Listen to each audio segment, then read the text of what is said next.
Starting a HMO can be a very daunting thing. It's not like your traditional buy-to-let and you've got more tenants, but it doesn't have to be.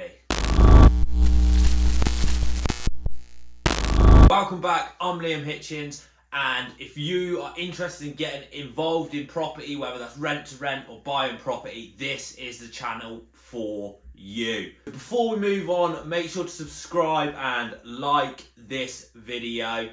We're going to be dropping gems on how you can get started in rent to HMO or even buy to HMO. When we first got started in property, we started out in rent to rent, and our first property was a HMO.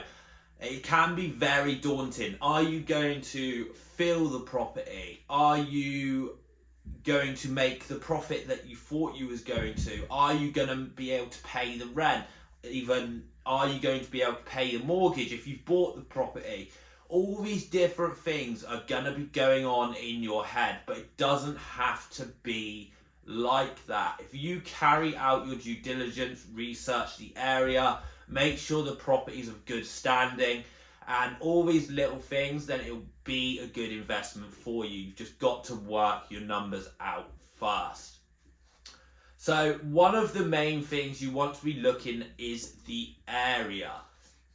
For example, you want to check, does it have Article 4? So if you're buying a property but you're looking to turn it into a HMO and it doesn't have a HMO license, you need to know, is it in the Article 4 area? And this is because it can be harder to get a license. The majority of areas, if it's a 4-bed, you don't need a license to have it as a HMO, but always check with your council, because different councils, they do vary. Some places it's 3-bed houses and up, some places it's 3 or more members of different families and these different things, but make sure to check with your local council. The next thing is their demand. So you can do this by going on sites like Open Rent, Spare Room, and all these different sites. Are people looking for properties, and is there loads of properties or rooms up for rent? So for example, if there's loads and loads of properties, say there's 100 different rooms up for rent, but there's only 30, 40 people looking, it may not be a good idea to invest in that area as a HMO. Whereas if it's the other way around and you've got 100 odd people looking for rooms and you've only got about 30 listings, then there's a demand for rooms.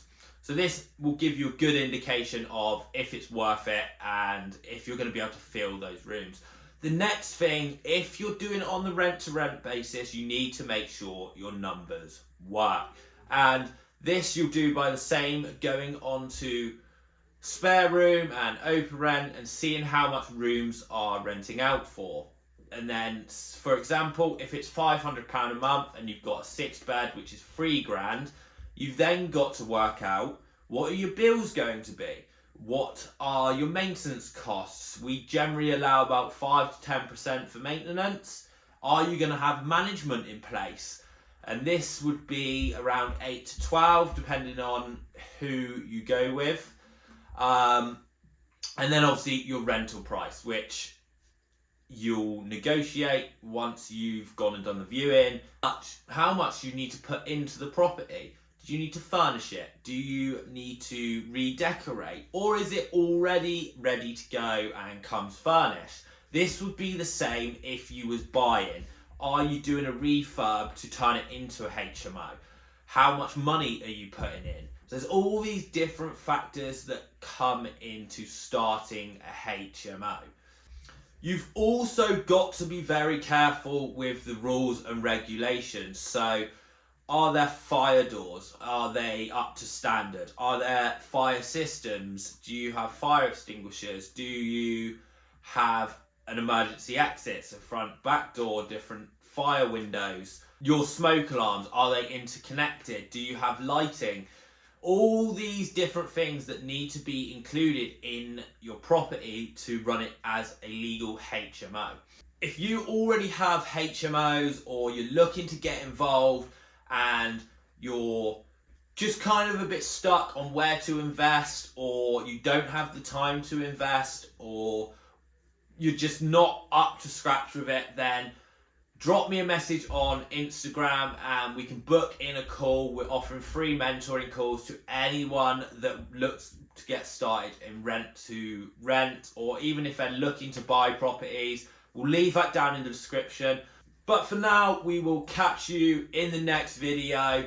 Make sure to subscribe to this channel, give us a like, and for now, we'll catch you in the next video.